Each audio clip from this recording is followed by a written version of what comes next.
जय हिंद दोस्तों, स्वागत है आपका आपके यूट्यूब चैनल पर। दोस्तों बात करते हैं जो आपका एग्ज़ाम है वो 17-18 तारीख में होने वाला है फरवरी में। तो आपकी जो तैयारी है बहुत अच्छी तैयारी चल रही होगी। तो दोस्तों आज हमारे साथी हैं, ये हमसे सीनियर हैं पुलिस विभाग में, तो इनके द्वारा भी जानते हैं कि आपका जो एग्ज़ाम है जो आपके पास लास्ट समय चल रहा है तो आपको क्या पढ़ना है, किस प्रकार से तैयारी करनी है। और दोस्तों बात करेंगे साथ ही पेपर प्लस ओमार शीट का किस प्रकार से ध्यान रखना है। आपका ऑफलाइन पेपर मिलेगा उसके बारे में चर्चा करेंगे। ओमार शीट कैसे भरनी है उसके ऊपर वीडियो बना दी है, आज भी और बात करने वाले उसी पर। और आपको लास्ट समय चल रहा है तो आपको क्या पढ़ना चाहिए जिससे कि आपकी तैयारी अच्छी हो जाए। तो दोस्तों आज चलते हैं, बात कर लेते हैं। तो पहले बात कर लेते हैं जैसे कि जीके और जीएस यानी कि जनरल नॉलेज और जनरल साइंस, इस प्रकार के आपके क्वेश्चन आने वाले हैं। साइंस और जीके से, हिंदी से क्वेश्चन आएंगे, रीजनिंग से आएंगे और मैथ से आएंगे। कितने क्वेश्चन आएंगे? जीके जीएस से आपके 38 क्वेश्चन आने वाले हैं और हिंदी से आपके 37 क्वेश्चन आने वाले हैं। रीजनिंग से 57 क्वेश्चन आएंगे और मैथ से आपके 18 क्वेश्चन आने वाले हैं। तो इन्हीं पर आज चर्चा करते हैं। तो सर से हम बात करते हैं कि जो तैयारी है इस समय जो कम समय है तो क्या पढ़ना चाहिए, किस तरह से तैयारी करना चाहिए, उसके बारे में बात करते हैं। तो हमारे साथी हैं जो बहुत ही दिल घबरा रहा है और कह रहे हैं कि पेपर नज़दीक आ गया है और हम क्या पढ़ें, हमने कम समय है, हमने बहुत कम पढ़ पाए हैं। तो उसी के आधार पर आप ये बताइए कि अब उन्हें कम समय में क्या पढ़ना चाहिए जिससे कि पेपर में उन्हें लाभ मिल सके। तो आप पहले जीके के बारे में बता दें, जीके में क्या पढ़ें। करंट अफेयर आपको पढ़ना है तो करंट अफेयर पर तो आप करंट अफेयर आप अब तैयार कर लें क्योंकि समय अब ज़्यादा बचा नहीं है।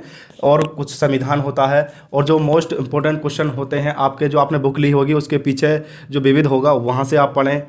और आपने तैयारी तो की होगी क्योंकि जीएस और जीके जीएस का विशाल भंडार होता है, इसमें तो कहीं से भी कुछ भी आ जाता है। तो सर से बात करते हैं कि उनका जो पेपर हुआ था वो किस प्रकार का हुआ था और उसके बारे में जान लेते हैं। तो आपका जो पेपर हुआ था ऑफलाइन हुआ था या ऑनलाइन? ऑफलाइन हुआ था। इनका पेपर ऑफलाइन हुआ तो किस पर क्या क्या चीज़ देखी जाती है पेपर के दौरान? सर्वप्रथम आप लोगों को ध्यान देना है अपने जीएस पे।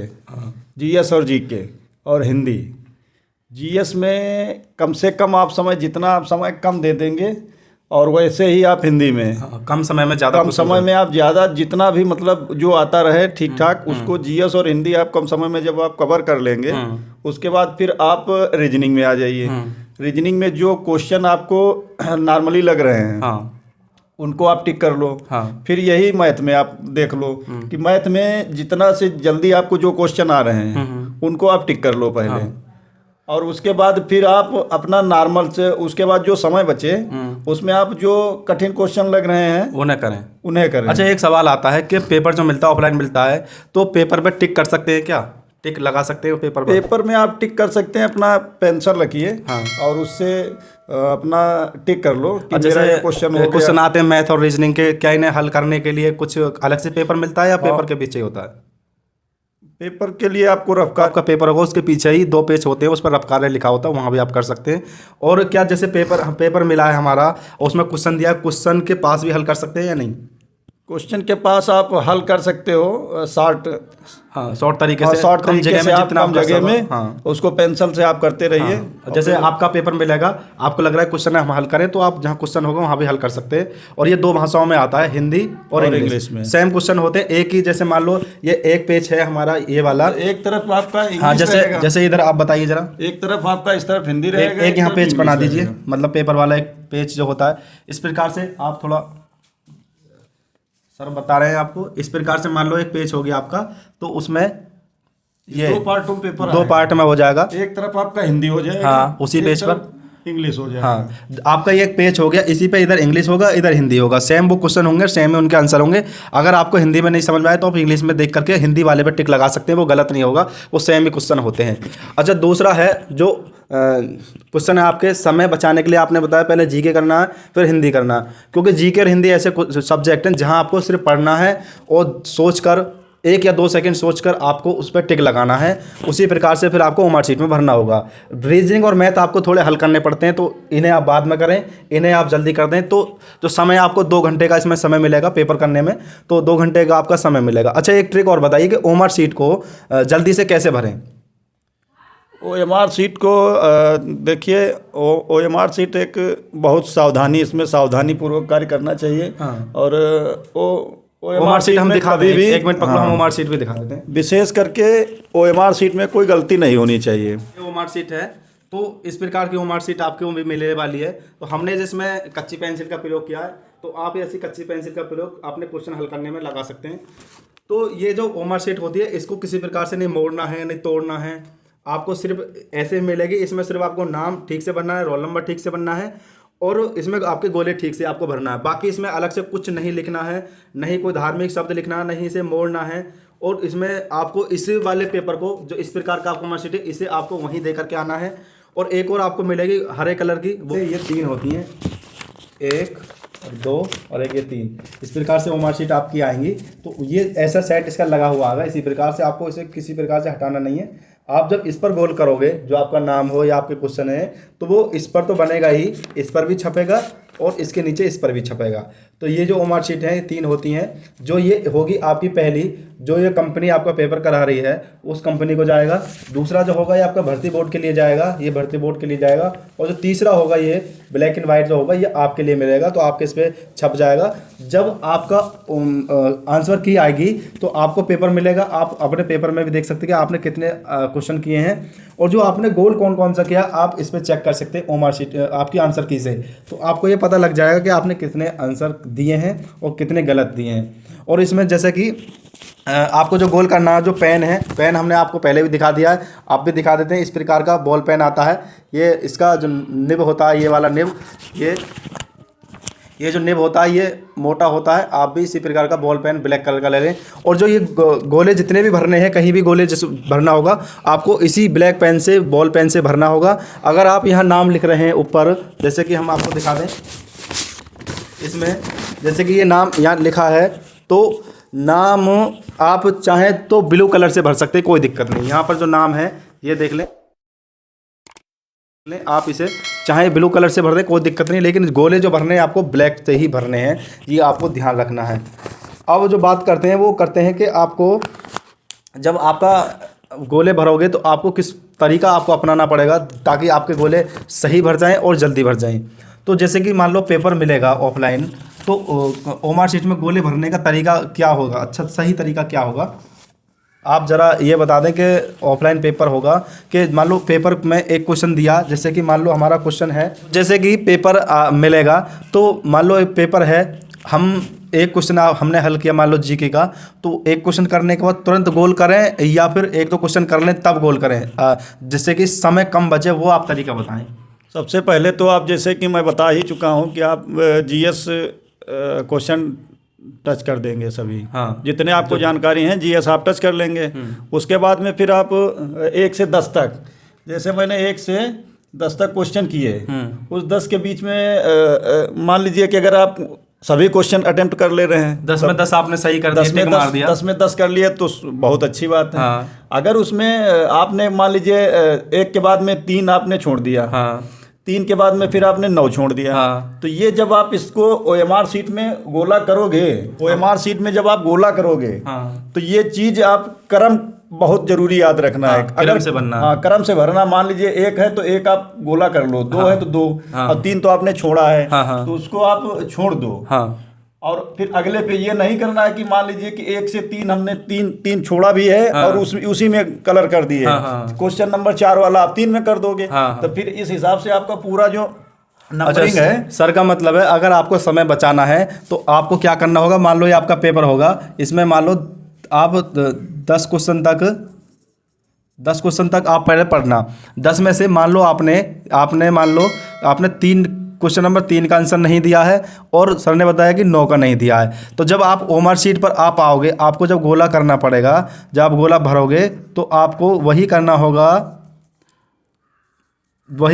जैसे आप गोला करने लगोगे तो आपको वही करना होगा। आपने 1 का आंसर दिया है तो आपको 1 करना, आपने 2 का दिया है तो 2 का करना, जो भी आपने ABCD में जो भी किया है उस पर गोल कर देना। मान लो आपने 3 का आंसर नहीं दिया तो आपको 3 छोड़ देना है, वो नहीं भरना। फिर चौथे का दिया, इस प्रकार से आपने 9 का नहीं दिया है तो आपको 9 वाला भी छोड़ देना है। बाकी जो भी आपने बाकी के जो क्वेश्चन है उनके आपको गोल कर देना। मान लो एक बार में आपको 10 पे निशान लगा देना है, फिर उनको फिर आप उंगली से रख करके आपको करना हो, क्योंकि वहाँ पे इधर उधर छोटे छोटे होती हैं, तो जब वो मार्कशीट भरते हैं तो उसमें कंफ्यूज हो जाते हैं। तो उंगली से ही रखने के बाद आप सीधा रख के तभी गोला करें, वरना ऊपर नीचे कभी कभार भर जाता है, जिससे कि क्वेश्चन आपका गलत हो जाता है। तो इस प्रकार से करें, एक साथ 10 क्वेश्चन लगभग कर लें, फिर उन्हें आप भर दें। वो सिर्फ आपको जो तरीका अपनाना है वो जीके और हिंदी में ही अपनाना है। बाकी आप रीजनिंग मैथ में अगर आप चाहो तो 2-2 3-3 क्वेश्चन करके निशान लगा दें पेपर में, फिर उन्हें ओमार शीट में भर लें। इससे आपका समय बच जाएगा और आपका पेपर है वो जल्दी ही 2 घंटे के समय के अंदर ही हो जाएगा। और जिसमें सर ने बताया कि पहले जीके करना, फिर हिंदी करना, उसके बाद रीजनिंग मैथ को लेना है। तो मैथ में आपके 18 क्वेश्चन आएंगे, तो मैथ को आप बाद में करें। अब रही बात कि इसमें नेगेटिव मार्किंग है। नेगेटिव मार्किंग आपको पता ही है कि 1/4 की है लगभग, यानी कि अगर आप एक सही क्वेश्चन करोगे तो आपको 2 नंबर मिलेगा। अगर आपने एक क्वेश्चन गलत कर दिया तो आपका आधा नंबर कट जाएगा। तो इसमें आपको नेगेटिव मार्किंग है, तो उसका भी आपको ध्यान रखना है, ज़्यादा गलत नहीं करने हैं। और अगर मान लो आपको तुक्का लगाना है, मान लो आपको 4 ऑप्शन दिए हैं, जैसे कि A B C D, पहले का ये 4 ऑप्शन दिए हैं। अब आप तुक्का लगाना चाह रहे हो, आपको चारों में ही कंफ्यूजिंग है कि कौन सा सही होगा, तो उस पर आप तुक्का ना लगाएं। अगर आपको 2 में डाउट हो रहा है तो वहाँ आप तुक्का लगा दें, कोई दिक्कत नहीं है, 2 में सही हो सकता है। लेकिन अगर चारों में ही दिक्कत है या फिर 3 में आपको डाउट हो रहा है, 3 में हो रहा है, तो 3 वाले को भी थोड़ा ना लगाएं, क्योंकि 3 में डाउट होने से आपका गलत हो सकता है। इसलिए अगर 2 में है तो 2 में आप डाउट हो रहा है तो आप 2 में तुक्का लगा सकते हैं, तो जिससे कि आपका सही होने का चांस बन जाएगा। और ज़्यादा तुक्का का लगाने की कोशिश ना करें। अपना जो पेपर है वो थोड़ा हिसाब से ही, दिमाग से ही आपको हल करना है, क्योंकि कंपटीशन इसमें ज़्यादा होने वाला है। आपका जो आपके लगभग 50 लाख आपको पता ही आवेदन हुए हैं, लेकिन 50 लाख में से सिर्फ 35 लाख ऐसे अभ्यर्थी हैं जो अच्छी पढ़ाई कर रहे हैं आपकी तरह। बाकी जो 15 लाख हैं वो सिर्फ कंपनी या इधर उधर ही काम कर रहे हैं। ज़्यादा आपको डरना नहीं है 50 लाख को देखकर, क्योंकि अभी एक गाना चला था 35 लाख की भीड़ देख के क्या सोचे हम डर जाएंगे। तो आप 35 लाख पर ही हो, 50 नहीं हो। 50 तो डराने के लिए मानो, लेकिन आवेदन जो है जो अच्छे पढ़ने वाले हैं वो 35 लाख हैं। तो आपको 35 लाख की भीड़ देख के आपको डरना नहीं है, आपको सिर्फ करना है और आप कर जाओगे, ये हमें भरोसा है। और आपको सर समझाने वाले हैं कि पेपर के दौरान आपको क्या क्या ले जाना है। जैसे कि घड़ी होगी तो घड़ी जा सकती है क्या, या कोई इलेक्ट्रॉनिक अदर सामान। घड़ी तो वैसे ना ले जाओ तो ज़्यादा ठीक रहेगा, क्योंकि वहाँ पे TCS एग्जाम इस बार करा रही है। TCS कंपनी एग्जाम करा रही है। TCS हमें तो नहीं लगता है कुछ ले जाने देती। कुछ ले जाए, उसका रूल बहुत। आप अपना पेन ले जाओ, हाँ, और पेंसिल ले जाओ, और अपना एक ID प्रूफ डालो। ID प्रूफ, जैसे कि आप कह रहे थे आधार कार्ड ले जाएं या फिर पैन कार्ड चलेगा, पैन कार्ड या फिर वोटर ID कार्ड। सबसे अच्छा आप आधार कार्ड ले जाए। अगर किसी, जैसे हमें क्वेश्चन आता है कि सर हमारे आधार कार्ड में नाम गलत है या हमारा डेट ऑफ बर्थ गलत है, तो फिर क्या करें अभ्यर्थी। तो उसे आप सही करा लीजिए अभी। अगर मान लो समय नहीं है तो समय नहीं है तो फिर वोटर ID चलेगा, वोटर ID चल सकता है, या फिर स्कूल की मार्कशीट। स्कूल की मार्कशीट तो नहीं ले जाने देंगे ना, नहीं ले जाने देंगे, तो आप वोटर ID का प्रयोग कर सकते हैं। वोटर ID का प्रयोग कर सकते हैं। सबसे अच्छी बात है ये तो भाई हमारी आपकी लापरवाही है। हाँ, क्योंकि आप ठीक कराना चाहिए था। जो आपको सही कराना, मेन चीज है आधार कार्ड। जब आधार कार्ड बना था उसी समय सही कराना था ना। पेन कार्ड में ये होता, पेन कार्ड में एड्रेस नहीं होता है, और एड्रेस और आपका पूरा डेटा वो एक ID से हाँ देख लेते हैं। हाँ, तो अगर आपने, और उसमें आपका जो अभी RO का एडमिट कार्ड आया तो उसमें दिखा रहे हैं कि जो आपने एडमिट कार्ड में फ़ोटो लगाया वही 2 फोटो आपको ले जाने हैं। तो अगर आपके में ऐसा लिखा होगा तो आपको भी वो वाले फ़ोटो लेकर के जाने पड़ेंगे जो आपने ओमार शीट जो आपके एडमिट कार्ड में आपने जब आवेदन किया होगा उस समय जो फ़ोटो लगाया होगा वही फ़ोटो आपका एडमिट कार्ड में आने वाला है। और वही जो एडमिट कार्ड के फ़ोटो अगर उसमें मांगता तो वो आपको ले जाने पड़ेंगे। यानी कि इनके लिए आपको जो ले जाने हैं वो आपको पेन ले जाना है, एक बॉल पेन ले लें आप ब्लैक कलर का, जो अभी हमने दिखाया मोटे निब वाला, एक उसके साथ एक एक्स्ट्रा ब्लैक कलर का ले लें। मान लो अगर आपका एक पेन ख़राब हो जाता है तो आप उसे यूज़ कर सकते हैं। अच्छा, एक सवाल आता है कि वहाँ पेन भी मिलते हैं क्या हल करने के लिए? पेन नहीं मिलेगा, ऑफलाइन में नहीं मिलेगा, ऑनलाइन में मिलता है। ऑनलाइन में आप रफ्कार के लिए आपको एक पेज भी जैसे मिलता है, हाँ, पेन भी दे देते हैं। सर का कहना है कि अगर आपको ऑफलाइन पेपर है तो आपको पेन लेकर के जाना है, वहाँ कोई पेन नहीं मिलेगा। अगर ऑनलाइन होता तो आपको रफ्कार के लिए अलग से एक पेज मिलता और एक पेन भी मिलता, लेकिन ऑफलाइन में ऐसा कुछ नहीं मिलता है। पेन आपको खुद ही लेकर के जाना है। तो आप 2 ब्लैक पेन ले लें, एक ब्लू पेन ले लें और एक्स्ट्रा भी ले जाएं, कोई दिक्कत नहीं। पेन के लिए कोई रोक नहीं होती है क्या? नहीं, कोई रोक नहीं होती पेन के लिए। पेन 3-4 जो भी है ले जा सकते हैं, कोई दिक्कत नहीं है। तो अगर आपका उस पेन क्वेश्चन करते ख़राब हो जाए तो वहाँ मिलने की संभावना नहीं होती कि कहीं मिल जाए, बहुत दिक्कत आ जाती है। और आपके लिए अब समय की बात है कि आप घड़ी तो लेके नहीं जाओगे, समय कैसा पता चलेगा? तो समय कैसे पता चलेगा आप बताएं। समय तो क्लासरूम में पहली बात तो घड़ी लगी रहेगी, या वो बताते भी रहते हैं कि आपका, बताते घंटा तो लगता रहता है ना, वो बताते रहते हैं कि आपका इतना समय होगा, 1 घंटी लगती है तो उससे आपको पता लग जाएगा कि आपका कितना समय हो गया। अच्छा, तो आपका जो पेपर है आपको बता दिया। अच्छा, एक सवाल और है कि एडमिट कार्ड कब तक आ जाएंगे? तो संभवतः जो सुनने में आ रहा है वो डेट आ रही है 12 तारीख के लगभग, के 12 में आपका एडमिट कार्ड, आपको ये पता लग जाएगा आपका किस ज़िले में है। तो 12 तक आपके जो है मैसेज के द्वारा भी आपको मैसेज भी जाता है, आपने जो नंबर दिया होगा आपको मैसेज भी जाएगा, ईमेल आईडी आपने दी होगी, मेल आईडी पर मैसेज आएगा। और 12 और 13 में 13 तक आपके एडमिट कार्ड आने शुरू हो जाएंगे। तो जो निर्देश आ रहा है या फिर वहाँ से जो जानकारी मिली है वो 12 तारीख दी है कि 12 तारीख के बाद यानी कि 13 तारीख तक आपके एडमिट कार्ड आने शुरू हो जाएंगे। तो आप घबराएं नहीं, आपके एडमिट कार्ड 13 तारीख में आपके एडमिट कार्ड आने शुरू हो जाएंगे। तो 17-18 में दो डेट में आपका पेपर है और इसमें 4 पालियों में पेपर होने की संभावना है। 17 तारीख में दो पाली में होगा, 18 तारीख में 2 पाली में होगा। तो इसमें नॉर्मलाइजेशन का सिस्टम लागू हो सकता है क्या? हाँ, नॉर्मलाइजेशन तो लागू होगा जब 2 या 2 से अधिक शिफ्टों में पेपर होता है तो उसमें नॉर्मलाइजेशन सिस्टम लागू हो जाता है, तो इसमें लागू होगा। तो इसमें जो होता है कि आप जितने गलत कम करते हो, यानी कि जो क्वेश्चन आप गलत कम करोगे, मान लो आपने 150 क्वेश्चन है आपके, 150 में से आपने गलत कम करने की संख्या आपकी कम है तो वहाँ से कुछ छूट मिलती है, या फिर जिस शिफ्ट का पेपर हार्ड होता है उस शिफ्ट वालों को इसमें नॉर्मलाइजेशन में नंबर बढ़ते हैं। यही रूल होता है। हाँ, बढ़ेगा, यही रूल होता है।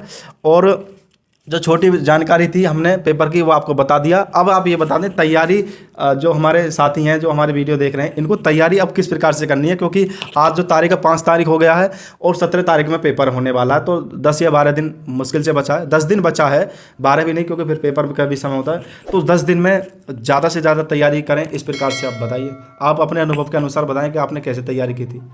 सबसे पहले तो आप लोगों का ध्यान ये देना है कि हमारे पास अब तैयारी का समय बचा ही नहीं एकदम। हाँ। समय केवल बचा है हमारे पास रिवीजन का। हाँ, रिवीजन करना। हाँ, जितना आपने जैसे कि जो पढ़ाई की है उसमें अब आप जो विविध होता है, विविध किताब में विविध, उसको देखिए और सब चीज़ पढ़ लीजिए। हाँ। और जितना आप जैसे मैथ है, रीजनिंग है, अगर आपको लग रहा है कि हमें अभी रिवीजन की आवश्यकता है तो रिवीजन करते रहिए, मैथ रीजनिंग का। और रिवीजन तो सभी का करना है। जीएस भी पढ़नी है और हिंदी। जितना आप देखो रीजनिंग और हिंदी में मजबूती अगर है आपकी तो हर कोई बालक देखो हर चीज़ में सुपर नहीं होता है। हाँ, हर सब्जेक्ट में हर सब्जेक्ट में सुपर हर नहीं होगा। अभ्यर्थी का सर का मतलब है हर अभ्यर्थी का एक न एक सब्जेक्ट कमजोर होता है और ज़्यादा जो कमजोर होता है वो मैथ ही होता है। हाँ, मैथ ही होता है, मैथ ज़्यादा कमजोर होता है, लगभग 80% अभ्यर्थी का मैथ कमजोर ही होता है। और रीजनिंग जो सब्जेक्ट एक ऐसा है, रीजनिंग में मेन देखो आपका वो रहता है कि टाइम और स्पीड। हाँ। टाइम स्पीड आपकी अगर बढ़िया है, रीजनिंग तो हर बालक को आती है। हाँ। पहली बात तो ये है, आती सबको। क्वेश्चन तो हर कोई हल कर लेगा, कोई 1 मिनट में करता है तो कोई 5 मिनट में करता है। क्वेश्चन वो लगा लेता है।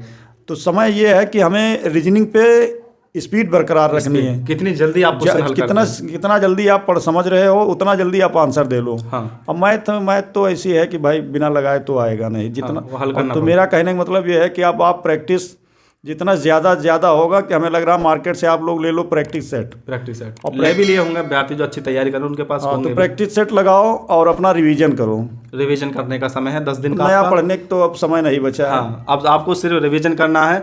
10 दिन आपको एक कमरे में बंद कर लेना है, रात दिन मेहनत करना है आपको। सिर्फ 10 दिन में ही आपका जो जीवन है, जो आपकी नौकरी है, जो वर्दी है, वो 10 दिन के अंदर आपको सफलता इसी 10 दिन में आपको मिलेगी। आप अगर 10 दिन के अंदर और अच्छी तैयारी कर लेंगे, क्योंकि वैसे ही समय कम दिया है, एक साथ ही आवेदन होने शुरू हो गए और फिर एक साथ ही एग्ज़ाम डेट दे दी, क्योंकि जो नए अभ्यर्थी हैं उन्हें तो पता ही नहीं कि अब कहाँ से क्या होना है। जो पुराने अभ्यर्थी जो तैयारी करते हैं उनके लिए तो सब कुछ पता है कि कहाँ से किस प्रकार से होना है। जो नए अभ्यर्थी है वो तो अभी भी नए की तरह ही तैयारी कर रहे होंगे, तो उनको अब रिवीजन करने की ज़रूरत है और ज़्यादा से ज़्यादा पढ़ने की उनके लिए ज़रूरत है।